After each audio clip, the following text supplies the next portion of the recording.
Revolutionary era America, and a motto that's been carried aloft ever since, inspiring a very patriotic Metallica. Up until the late 1980s, Metallica was sort of considered anti-establishment. You know, they wrote songs about corruption and the environment and, civil liberties, all that kind of stuff. And then they took everyone by surprise with this next track. Don't Tread on Me is a song that can be found on the critically acclaimed Black or Metallica album, depending on who you talk to, that came out in 1991. And the reason why it surprised everyone was because that at first it looked like Metallica had gone from being anti-war to pro-war. And the reason for this? Well, let's take a listen, shall we? Alrighty.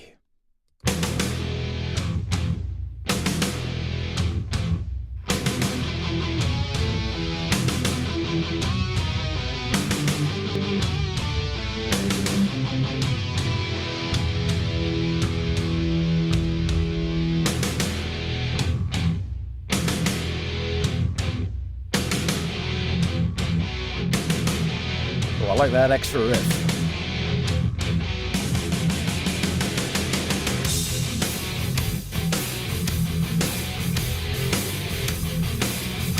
It's like marching, right?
Okay, hang on a second.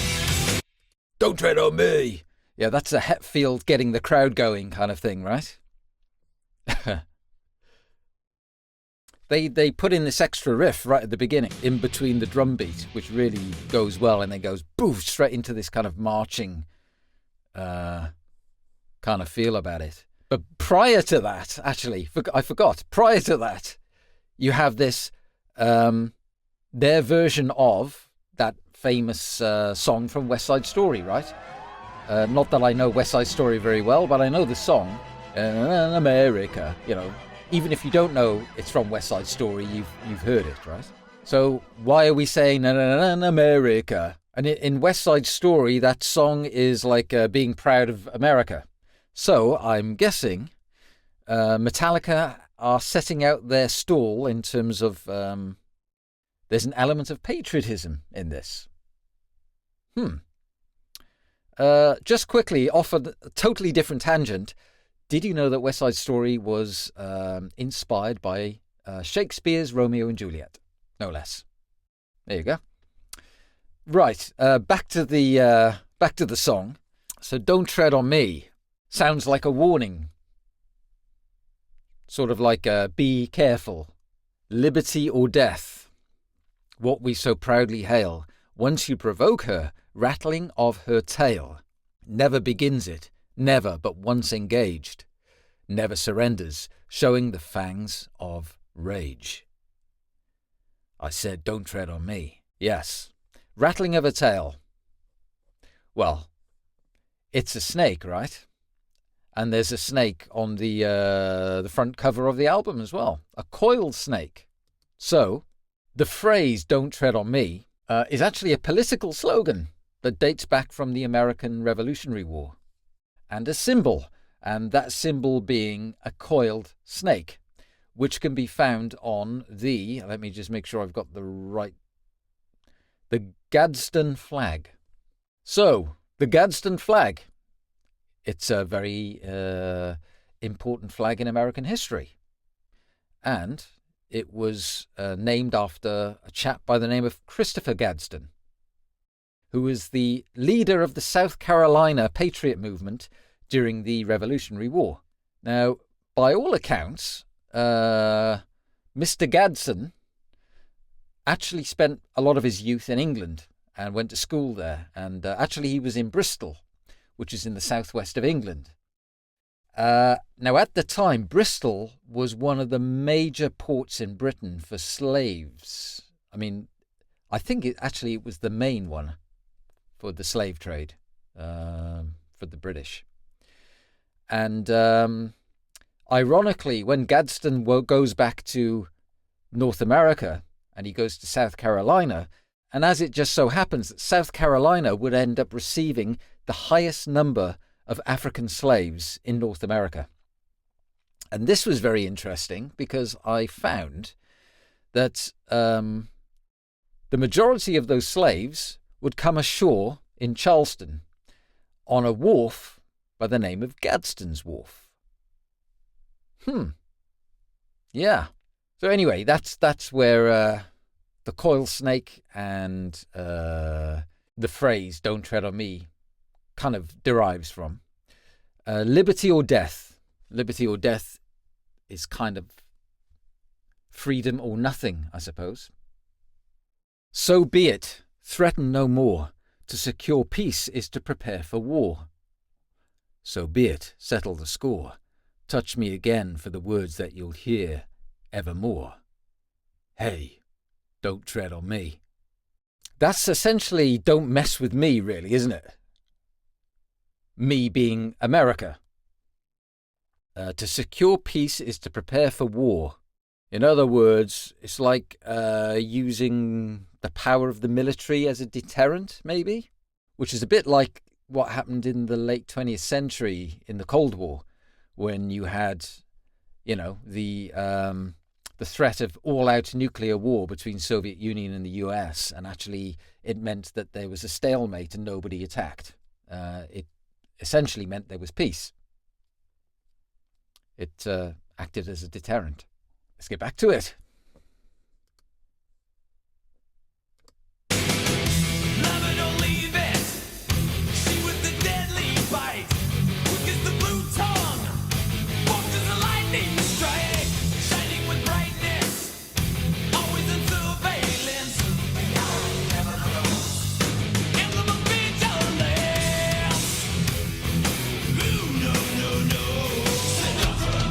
No.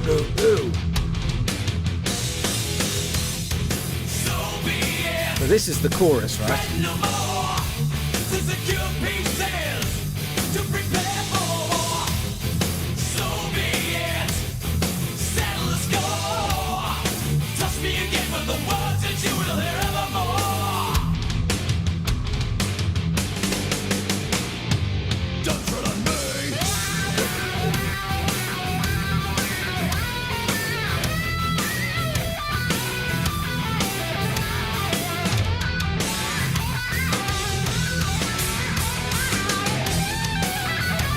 Kirk Hammett uses, I don't know what kind of pedal he uses for his guitar sound. But it's very typical.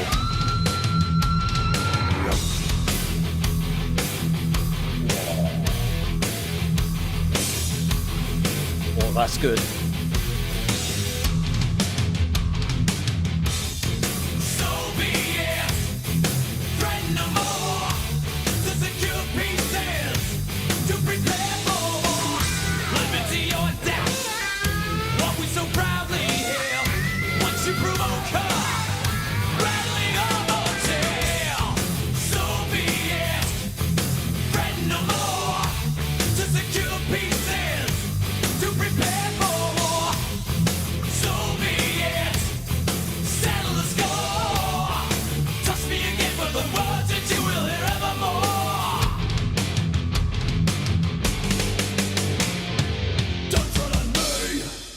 Tread on me.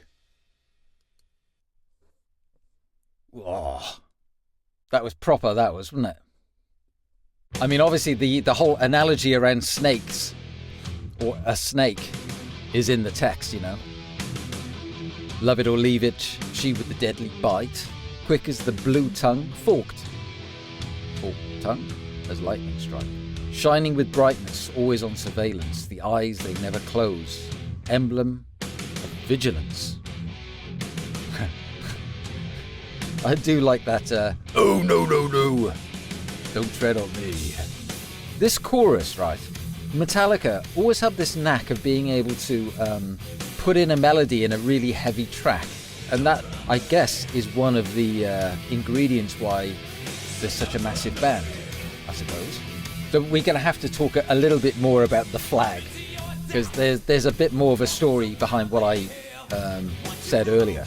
Now, it's called the Gadsden flag because Gadsden actually designed it, and he made it for, hang on a sec, Commodore Esek Hopkins, and it was unfurled on the mainmast of Hopkins' flagship USS Alfred. So why did Gadsden use the rattlesnake? Well, it was already used as a symbol in the early revolutionary days, and it was actually a timber rattlesnake. Don't ask me what the difference is between an old one and a timber one, I have no idea.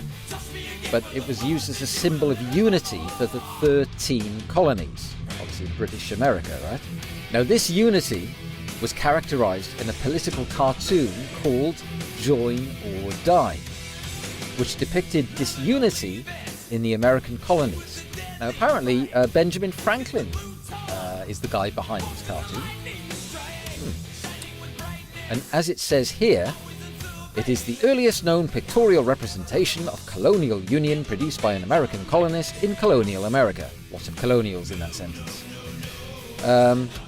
Basically, what he's saying, I guess, is that they can't survive unless they're all singing off the same hymn sheet, right? Strength in unity. So, yeah, the image is of this snake all cut up into pieces. And according to this,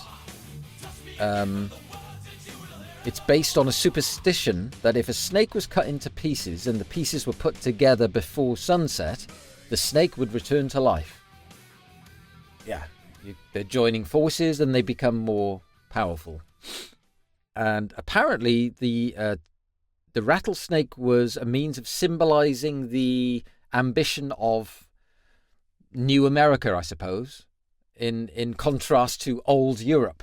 You know, they were already thinking, okay, we don't need these from across the pond. Let's go on by ourselves. And yeah, so he put the rattlesnake and the phrase "Don't tread on me" on the flag, and ever since they've been connected. And what's interesting is that Benjamin Franklin actually wrote something down about the meaning behind the flag, and his exact words: "Don't tread on me. She," being the rattlesnake, "has no eyelids. She may therefore be esteemed an emblem of vigilance. She never begins an attack, nor, when once engaged, ever surrenders." I'm not sure why Benjamin Franklin chose she, or the gender for the snake. Don't know, but essentially he's suggesting that it's a good symbol for the American spirit, you know. So vigilance, assertiveness, liberty, and all that. So, what was behind Metallica writing the song? Well, from what I found, James Hetfield was once quoted as saying that it's definitely not a war song. It was just a case of him feeling a bit patriotic, saying that, yeah, I'm proud to be American, and actually living in America, it's a great place to hang out and live. That's quite simply what it was. And again, he's gone on the record to say that there's no political suggestion or message behind it. Although it must be said that there are political persuasions, both right and left, that have both used the "Don't Tread on Me" symbol over the years. But yeah, let's not go into the whole politics. So yeah, it's a really, really cool track. I mean, this song may not have the spotlight on it like some of the other songs on that very auspicious 1991 album, but it certainly holds its own, you know. And it's a great track, and, well, yeah, there's a really interesting historical twist behind it as well, so, yeah. Don't tread on me! It's cool, man.